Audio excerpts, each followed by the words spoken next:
Right, welcome to the start of our game. We're going to go on to turn one of our battle on the pursuit to Genappe.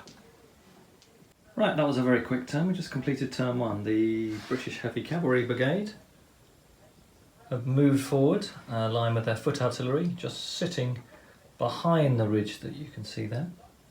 At the same time, Uxbridge commanded his horse artillery battery to fire down from the ridge at the advancing chasseurs. This is one wing of the 6 chasseurs. Got the second wing just down there. So they were fired on by the artillery battery and by these Nassau skirmishers from in the farm. So they've taken 3 casualties, but no other effect. And that's the end of turn 1. We'll now move on to turn 2. See what Charlie can pull out the bag for this turn. We're at the start of turn 2. The British cavalry, I think, are just going to stay behind the ridge. It's active as a brigade, so that artillery's got a wide field of fire. Over here for the French, they've been lucky. They've brought on some reserves, so we've got an infantry brigade that's just come on at the edge of the table here. Unfortunately, the chasseurs have gone hesitant after taking those casualties this turn, and they'll probably start thinking about how they can assault this farm. The other French infantry brigade, with its skirmish scream out, will now start advancing towards its objective, the second farm building on the other side of the ridge. So on we'll go with turn 2. Movement has been completed for turn 2. The French are a bit log jammed over in this corner. The cavalry brigade being hesitant caused a problem, but the right hand chasseur wing was able to sidestep. It's created a bit of a gap, and one of the infantry brigades has been able to move forward and thrust its skirmisher screen between it, the chasseurs, so they're protected from the Nassau shots, although I'm sure that artillery battery will have a go at the chasseurs again. Over on this flank, the first chasseurs haven't moved, but the infantry brigade that has come on the previous turn, that was hesitant the previous turn, is now moving forward. And is starting to move toward the woods and their destination of the farm. So we'll just do a bit of firing. So Charlie, do you want to fire the skirmish screen at the Nassauers in the farm? 2d6, you need 5s or 6s. There we go. Oh, really well done. That's 1 casualty on the Nassauers in the farm. They will fire back. They'll fire at the skirmish screen. They've got a casualty as well, so that's 1 casualty on each. And then the artillery battery on the hill is going to fire at effective range. And it will fire at that chasseur's regiment, the left-hand wing of the French, that's already suffered some casualties on the previous turn. So firing at effective range, we've rolled a 9 at effective range. Is 2 casualties and a destiny test. Charlie, do you want to roll a destiny test for the chasseurs? Okay. 2d6. Do you want 8 or more? What have you got? 6. 6. I think they will go hesitant. Let's have a look. Discipline test rather than a destiny test. Discipline test. And you have got a 4 to 6, so the chasseurs have become unfought. Right, we'll just put those casualties on, and then we'll move on to turn 3. Right, we're at the start of turn 3. We've rolled for activation, ADCs and initiative. Good news for Charlie, in charge of the French, is that all of his brigades have gone active, and he's got infantry assault off on this brigade, so they have orders now to take the farm in the distance. As you can see, the Allies have got the guards, Life Guards cavalry regiment has arrived on the table supporting the heavy cavalry brigade. But for the French, things have also improved. We have a cuirassier regiment has arrived.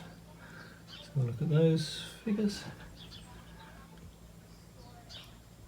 They've just arrived to support Ney, and we can assault the farm at least with 1 infantry battalion as the brigade's active, but without the infantry assault orders. So we'll see how turn 3 goes. Things are hotting up. 7 more turns for the French to achieve victory. They need to motor. Turn 3 is well underway. The French heavy cavalry has moved forward and the chasseurs stepped back to create the gap to allow those two heavy cavalry regiments.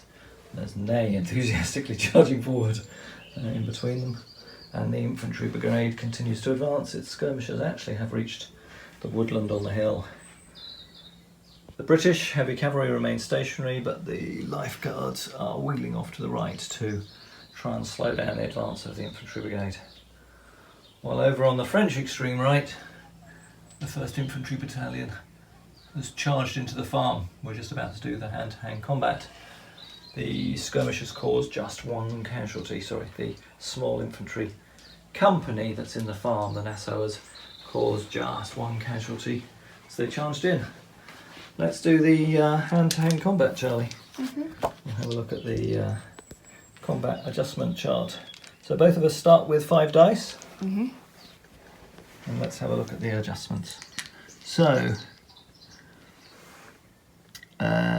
you are a smaller unit, so you lose 1 dice, Charlie. No, I lose 1 dice because I'm the allies. No one has a general attached. The morale is the same. No one's meleeing with a land because you just go straight into a fight in the built-up area.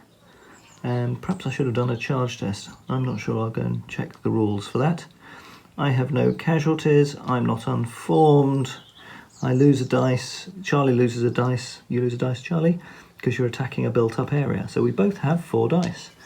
Right, let's roll these casualty reactions and casualty results and see where we get to. I've caused 1 casualty. 3. Charlie has caused 3. Okay, so the French have 1 by 2.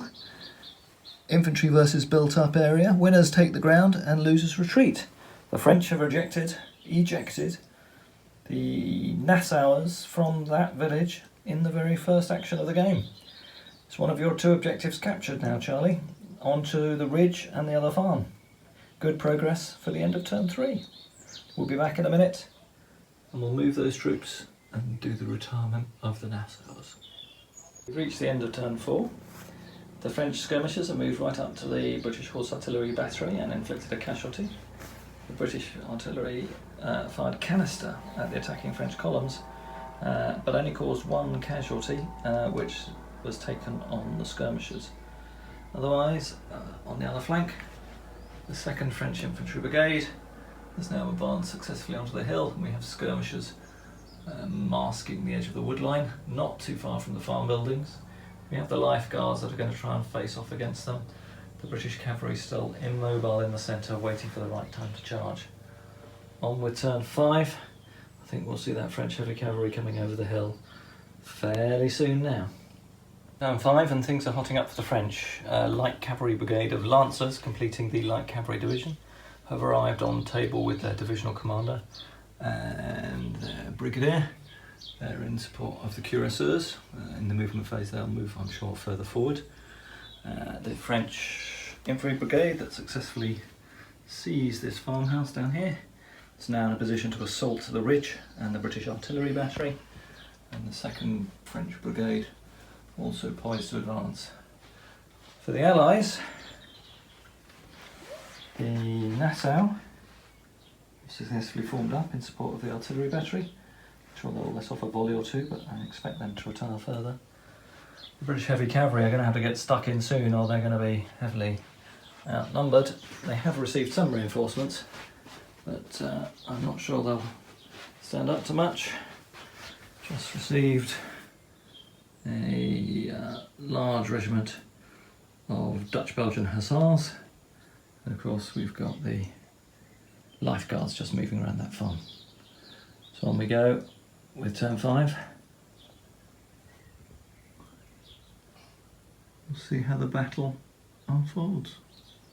Right, turn 5 has been pretty eventful. The French Right-Hand Infantry Brigade has successfully charged the Royal Horse Artillery Battery. It managed to roll a double 1, but its 2 supports managed to get the score up to a 7.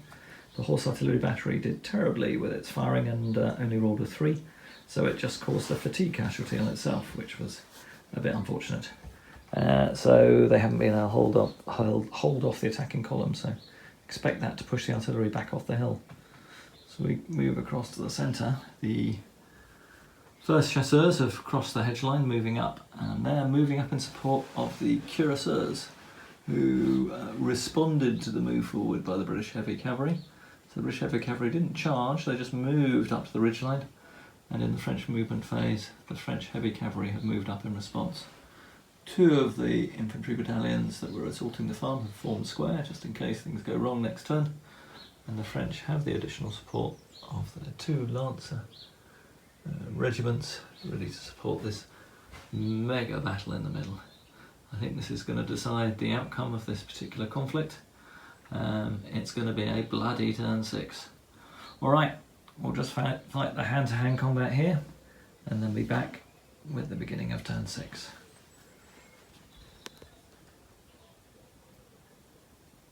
Right, we've done charge resolutions on turn 6. The right-hand infantry battalion in this French infantry regiment has charged the small company of Nassau Jaegers. Don't expect them to last too long. They charged in successfully. And over here, despite the cuirassiers being a hesitant brigade, they did remarkably well on the charge results and actually having a smaller frontage for both units.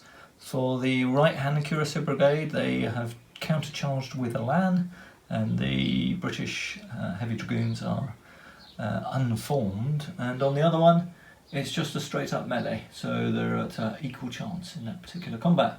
So as good as it could have been for the French, I think. Clearly a very critical combat here, but the French do have some support to the rear. The British Life Guards were going to charge in support, but we concluded in the end that they couldn't see the French as they were on the back half of the ridge and therefore had no target in sight. So despite getting their forwards order off and having enough movement to charge into the flank of the French cuirassiers, they were out of visibility. So unfortunate for the British there. So we'll see how the combat goes and what happens after normal movement. We'll report to you at the end of the phase. Right, at the end of turn 6, the French column charged up to the Nassau chasseurs. They volleyed, and actually the column was forced to halt and let off a ragged volley in return. They both caused one casualty on one another. In the centre, mixed results.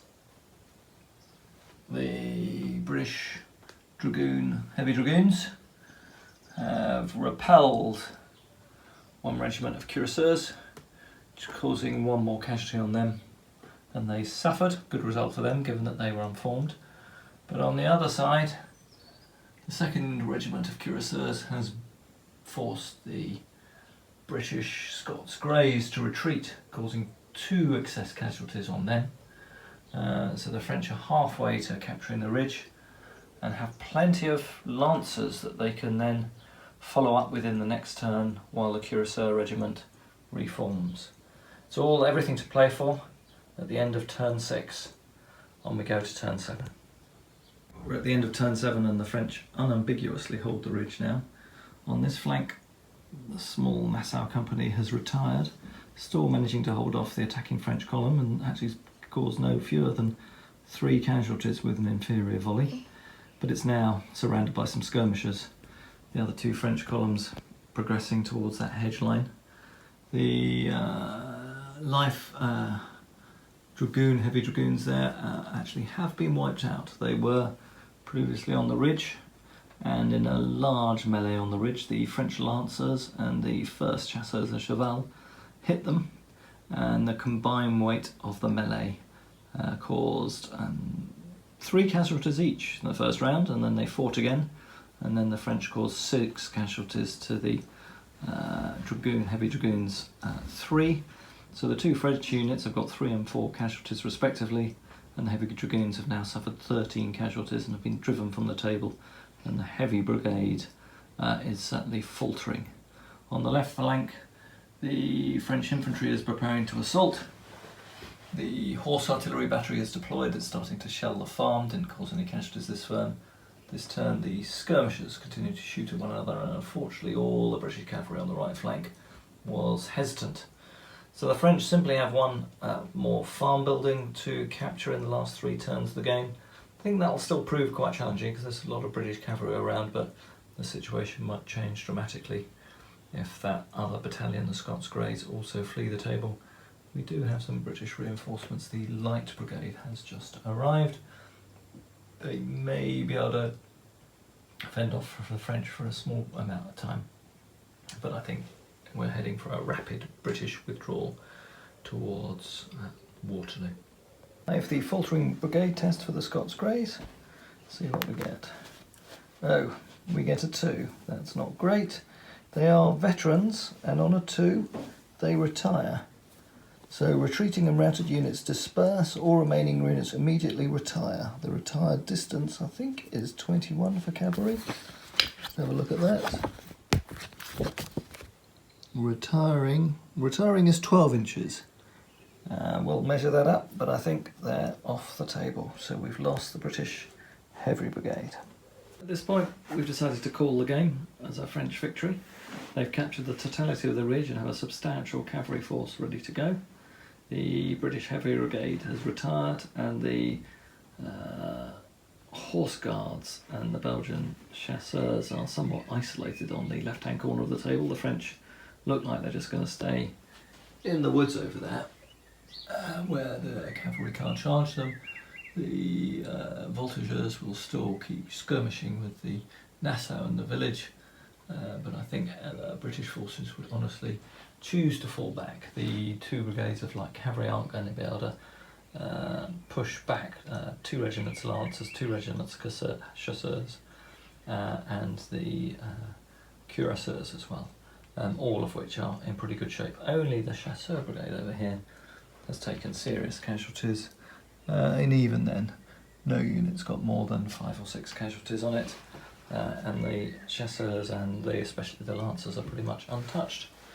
So with only a couple of turns in the game left, I don't think they're going to be dislodged by the British, who'd have to run the gauntlet of that horse artillery battery and a counter-charge by the cuirassiers if they came forward. So at that point, we're going to call the game there and declare Charlie, yet again, the winner. Well done, Charlie.